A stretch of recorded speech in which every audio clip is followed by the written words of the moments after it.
E aí, galera, tudo bem com vocês? Olá! Nós completamos um ano de viagem! E estamos aqui para comentar sobre as experiências mais marcantes que nós tivemos na viagem até agora. Uma data especial pra gente, porque simboliza aí um aniversário da nossa viagem. Então é exatamente um ano, estávamos saindo de São Paulo para botar o nosso pé na estrada pela primeira vez.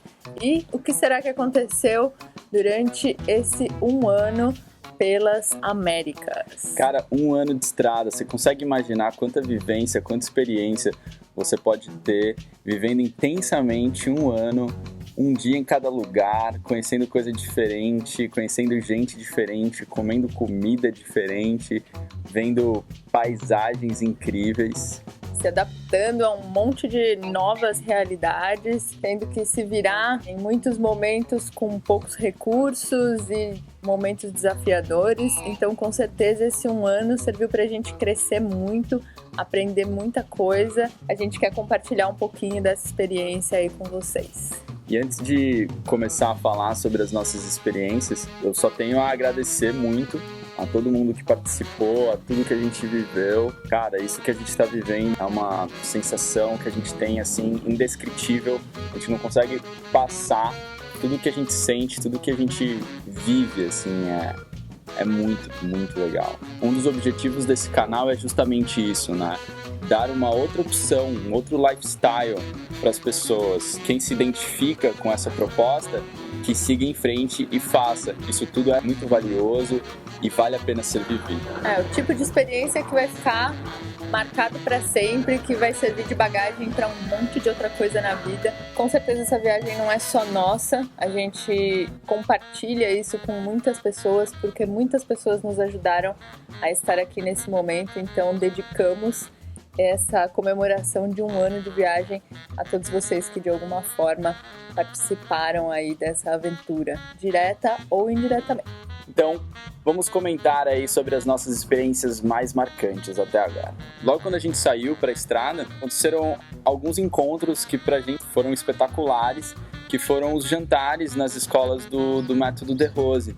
Logo quando a gente saiu com a proposta de passar por todas as escolas possíveis que estiverem no nosso caminho do Método De Rose. Para quem não sabe, a gente trabalha com o Método De Rose e a gente queria encontrar essa galera que são nossos amigos. E nessa brincadeira a gente conheceu muita gente. Então, como você tá vendo aí, foram momentos aí muito marcantes. Depois desse primeiro momento aí cheio de amigos, a nossa vida na estrada começou a mudar, aí começou a realmente entrar na rotina que a gente teria dali pra frente, que seria pegar a estrada e estar sozinho, né, só nós dois. E acho que o que marcou muito desse período foi a nossa entrada no primeiro país, que foi o Uruguai, que pra gente foi um marco, né, sair do Brasil e efetivamente começar a nossa jornada pelo mundo. Foi mais ou menos um mês no Brasil, depois a gente já entrou no Uruguai. Ter contato com outra língua que a gente não dominava, na verdade a gente falava bem porcamente o espanhol.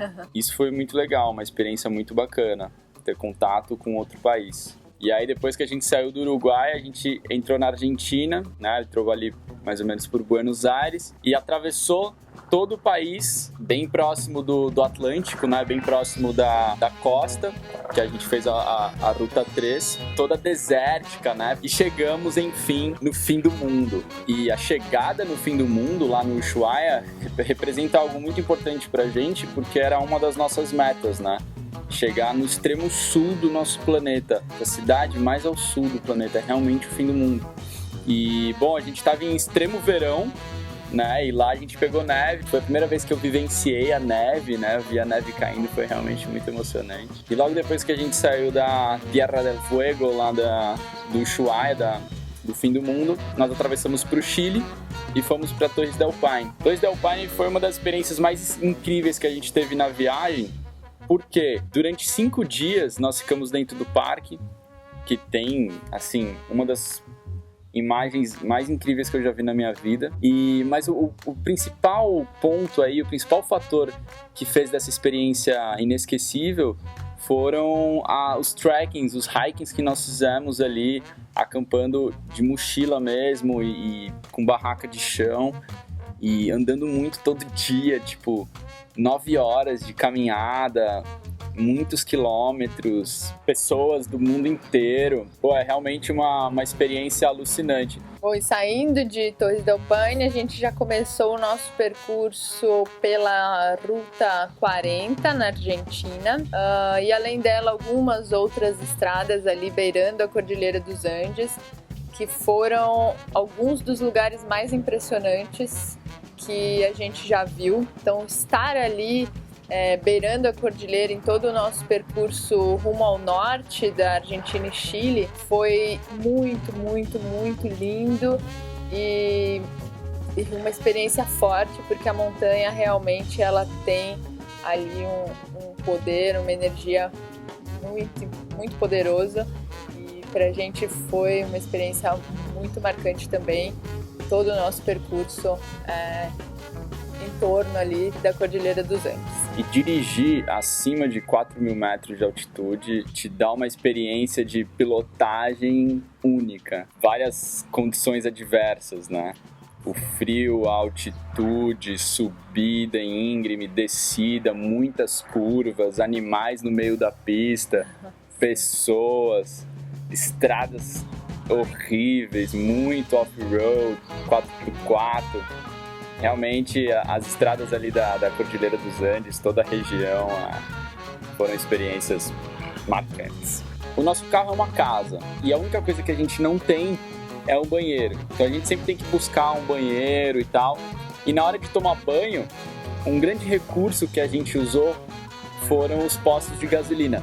Então a gente tomou muito banho em posto de gasolina e barzinho, enfim. Cara, uma das experiências mais loucas que nós tivemos foi justamente tomar banho cada dia num lugar diferente. Se tem uma coisa que a viagem faz por você, é fazer você perder qualquer tipo de frescura, porque você é obrigado a usar os banheiros, desde os mais luxuosos até os mais nojentos. Então você acaba tendo que aprender a se virar nessas situações. Tiveram muitos momentos em que a gente contou com banheiros bons, chuveiros bacanas, água quente, mas teve muitos momentos que a gente teve que tomar banho frio, que a gente teve que tomar banho num lugar sujo, escuro. Então acho que hoje em dia a gente está preparado para qualquer tipo de banheiro que a gente encontrar pela frente. Poderia até dizer que a partir da Bolívia até meados aí da América Central foi só banho gelado. Sim. Quando tá calor, isso não é um problema, mas quando tá frio não é nada legal. Por exemplo, em Ushuaia, a gente pegou um banho frio que foi literalmente de chorar. A Mari chorou mesmo. Bom, e seguindo aí pelo caminho da cordilheira, né? Uma das partes muito marcantes desse caminho foi justamente atravessar a cordilheira entre o Chile e a Bolívia, saindo do deserto do Atacama em direção ao Uyuni, na Bolívia. Esse trecho foi alucinante, você se sente como se estivesse em outro planeta, as paisagens são únicas, as condições são muito difíceis, porque a altitude é imensa, você chega a 5.500 metros de altura, você não tem sinalização, você não tem estrada, o caminho é todo de terra e feito só pelos carros que já passaram por ali. Ou seja, mais ou menos umas 10 pistas, você vê 10 opções. Exato, assim. E não tem placa para te dizer qual é a correta. Você tem que seguir os seus instintos e mais ou menos o que o pessoal ali vai te ajudando. Não é fácil de encontrar, mas as paisagens são muito, muito lindas, então vale a pena fazer esse trecho, mesmo que seja assim o trecho em que foi mais difícil respirar, porque além do ar rarefeito por causa da altitude, a quantidade de pó que vinha da estrada, né, eles chamam de chusca, que é um tipo de poeira muito, muito fina, como se fosse um talco, então ela entra por todos os lados do carro e você mal consegue respirar. Foi assim, bem difícil, mas ainda assim a gente recomenda porque foi muito lindo. E chegando na Bolívia, Foi um país intenso pra gente, porque é um país muito diferente, uma cultura muito diferente, um país fechado, uma cultura muito hermética, pessoas desconfiadas com relação a gente de fora, mas ao mesmo tempo pessoas encantadoras que a gente teve contato por lá e de belezas naturais únicas. Por exemplo, a Estrada da Morte, que a gente teve a oportunidade de fazer, que também é lindíssima. Dirigir em La Paz também foi uma aventura, não tão legal assim para mim, que tenho medo de trânsito, de ladeira, dessa confusão. La Paz foi um inferno, mas ainda assim foi interessante e é uma vivência que está guardada aqui pra gente. Eu definiria La Paz como a 25 de março. Pra quem é de São Paulo sabe do que a gente tá falando. A 25 de março dentro dos morros ali do Rio de Janeiro, dentro da favela. É basicamente isso. Imagina isso, a quantidade de gente que tem na 25 de março nos morros e você dirigindo ali com um tráfego muito intenso. Muito trânsito. E com bichos no meio do caminho, tem lhama atravessando na sua frente. E as pessoas buzinando e dirigindo muito mal, é isso. Cara, a Bolívia foi um país muito intenso pra gente. Foi muito legal, a gente super recomenda passar pela Bolívia. Outra experiência surreal, pra mim principalmente, foi conhecer minha família. Isso mesmo, conhecer minha família. Eu conheci meu irmão, minha cunhada, que na verdade eles já me conheciam porque eu era muito pequeno, mas eu não lembrava, e aí depois eu fui encontrá-los de novo lá em Lima, onde a minha cunhada tem casa e tal, e aí meu irmão tava lá e eu o conheci. Ele é irmão só por parte de pai, né? E aí eu tive o prazer de conhecê-lo lá. E como ele é muito mais velho, ele tem uma filha, e essa filha, a Cookie, também tem mais 3 filhas, então, que moram em Bogotá, na Colômbia. E eu os conheci também, eu conheci essa família toda, né, de bandeja, assim, conheci uma família. Não basta você viajar o mundo, você conhece, você tem uma nova família, isso foi muito legal, uma experiência muito bacana, aqui no Peru, depois na Colômbia e depois agora aqui em Los Angeles. Eu já conhecia, obviamente, minha irmã, parte de pai e mãe, né, e aí, teve o casamento dela, um monstrão. A levou ao altar. A noiva foi conduzida pelo nosso Defender. Eu entrei com ela e tudo. Então, a família foi um fator importante aí na nossa viagem. E me deixa com o coração palpitando intensamente sempre quando eu lembro sobre isso. Além da família do Plá, a gente teve a visita de alguns amigos lá de São Paulo, né? Que são praticamente família pra gente, porque nos conhecemos já há muitos anos, que foi a Mari, o Irã e uma outra amiga deles, a outra Mari. Eles visitaram a gente lá em Cusco, a gente foi juntos para Machu Picchu e foi muito especial ter alguém próximo da gente, vindo do Brasil. Depois disso, a gente acabou encontrando outros amigos que estavam viajando em lugares parecidos do que a gente, então por acaso a gente se encontrou, mas o deles foi realmente uma visita feita pra gente, então foi especial e tá guardado aqui no coração. Outro ponto que foi muito marcante pra gente foi chegar em Cartagena de Índias, na Colômbia, que seria a nossa última cidade na América do Sul, o ponto em que todos os viajantes terrestres têm que parar e dar um jeito de mandar seu veículo para o outro lado do oceano, porque não dá para passar por terra ali entre a Colômbia e o Panamá. Na verdade até dá, mas é um off-road muito intenso, que é o Estreito de Darién, ou seja, bem perigoso e tal. Sim. Então ali é um ponto em que os viajantes acabam parando. E foi uma cidade intensa pra gente por vários motivos, né?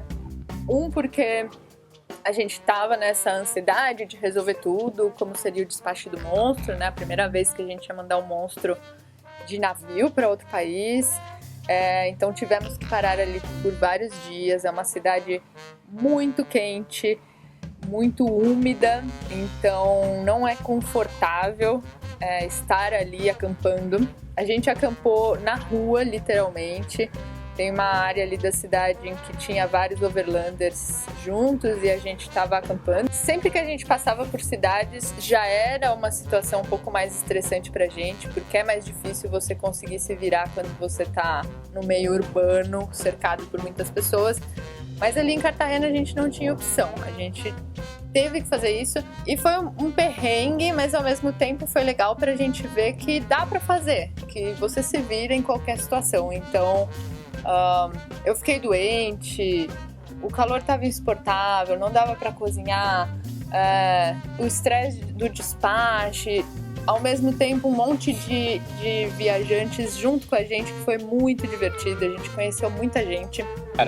Eram mais ou menos 28 pessoas acampadas e no mesmo mais ou menos, se não me engano, são mais, mas vou dar um número aí que é bem perto. Eram 10 carros, 10 veículos mais ou menos, e cada um de um jeito diferente. Família com 5 pessoas, família de velhinhos, num busão, 3 busões gigantes, cara, tipo daqueles escolar assim.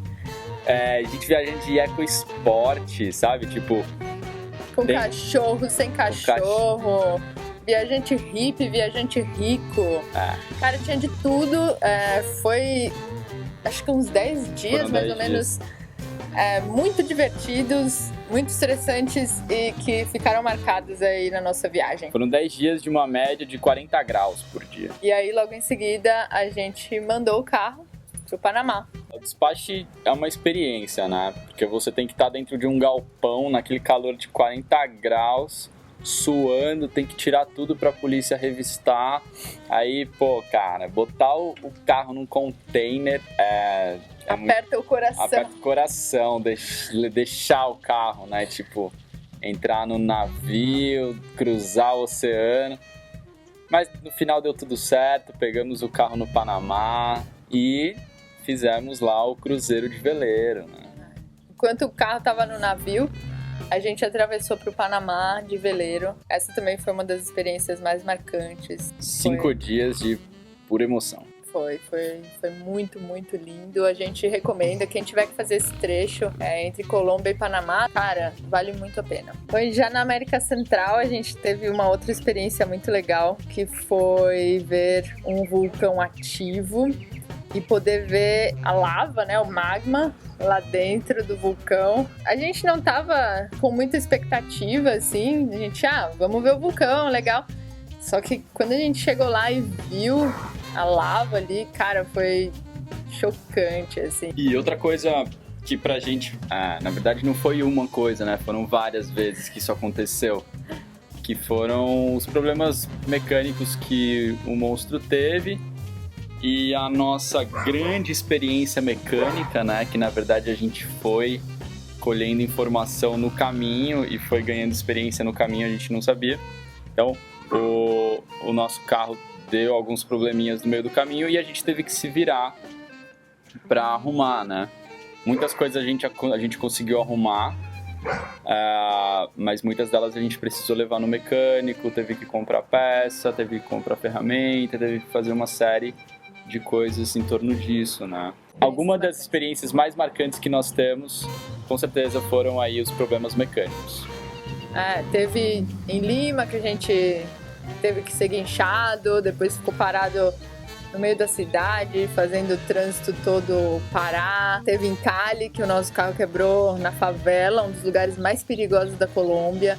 E aí a gente foi salvo aí pela Inês e pelo Hernando, que nos acolheram e foram nos resgatar lá no meio da favela. Depois em Guadalajara, que a gente ficou 15 dias parado esperando a peça sair da alfândega. Uma história muito legal na Bolívia.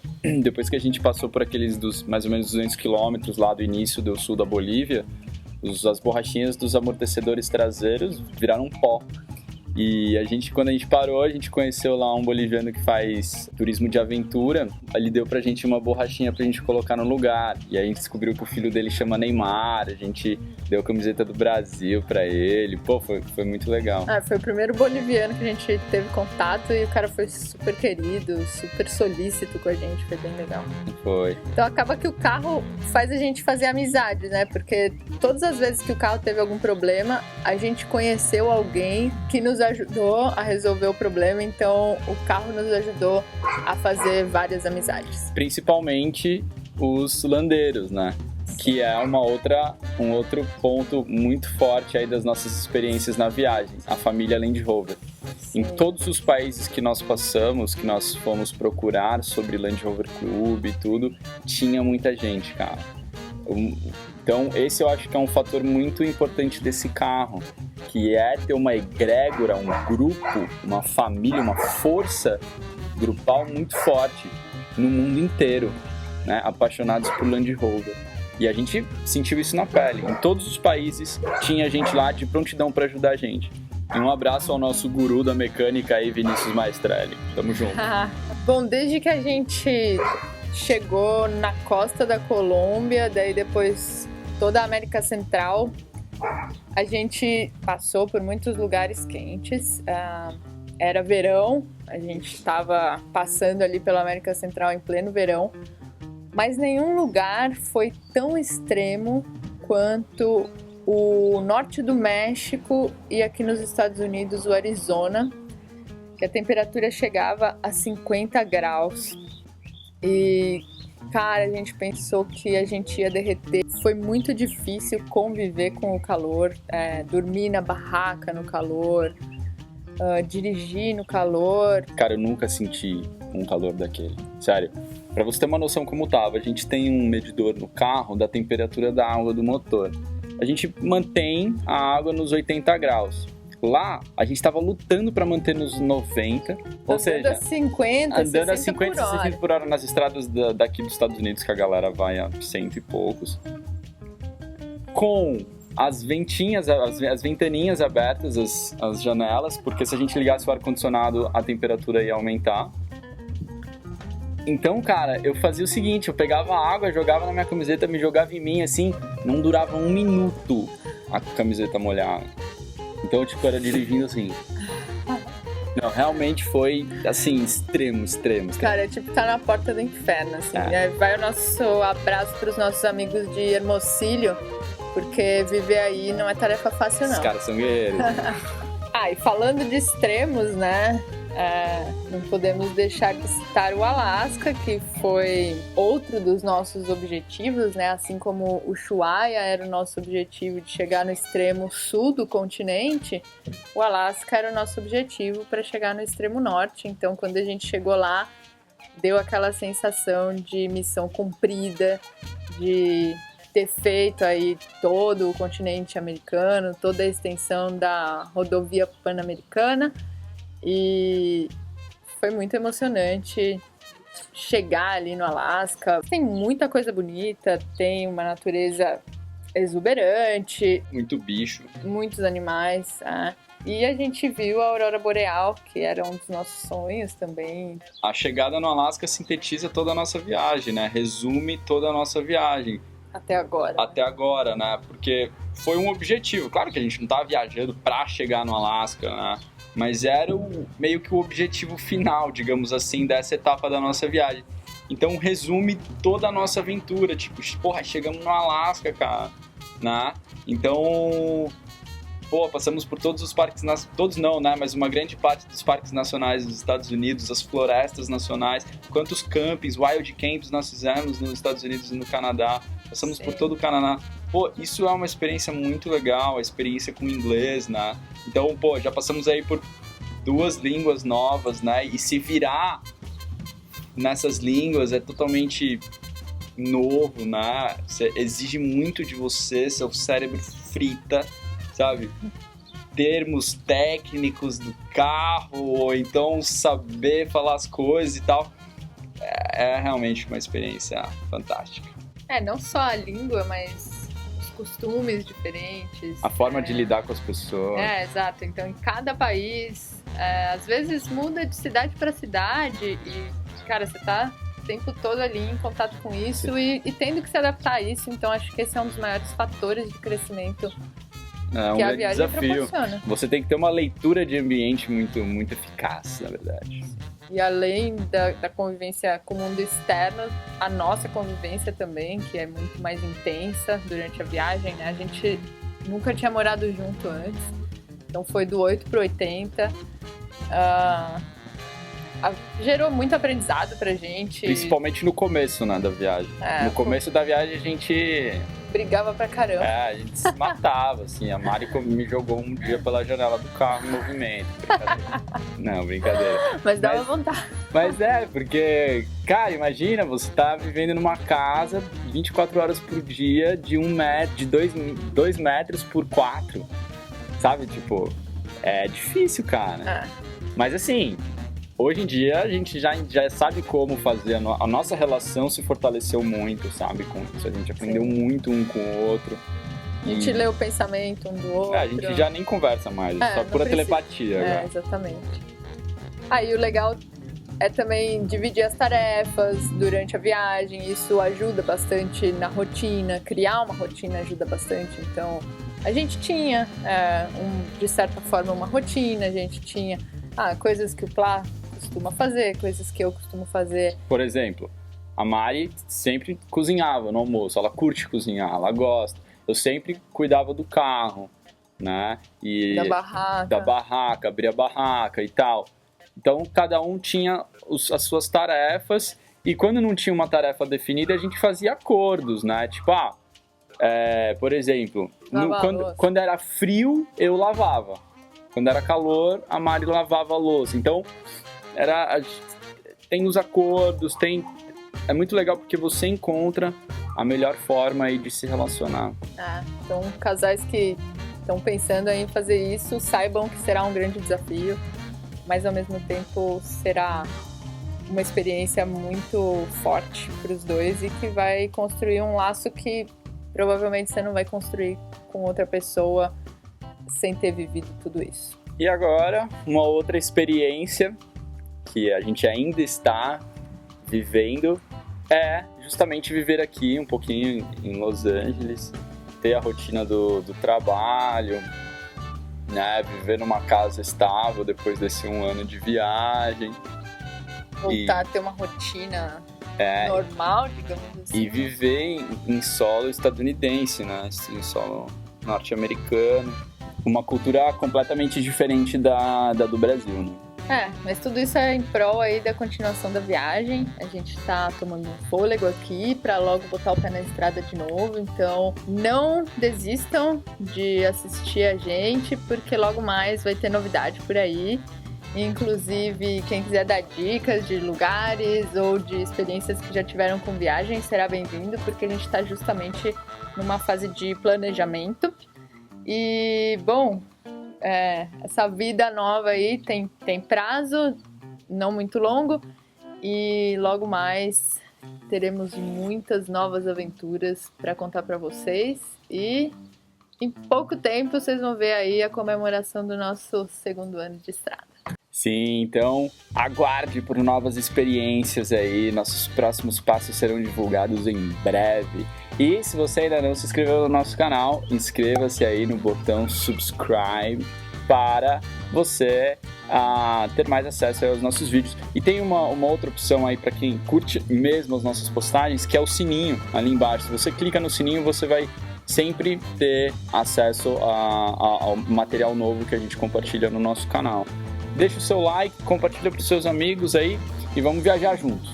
E coloca aí nos comentários dicas de lugares legais que você acha que a gente poderia usar para nossa próxima etapa. E aí, onde é que você já foi? Onde é que você acha que a gente deveria ir? Isso aí, galera. Até o próximo vídeo.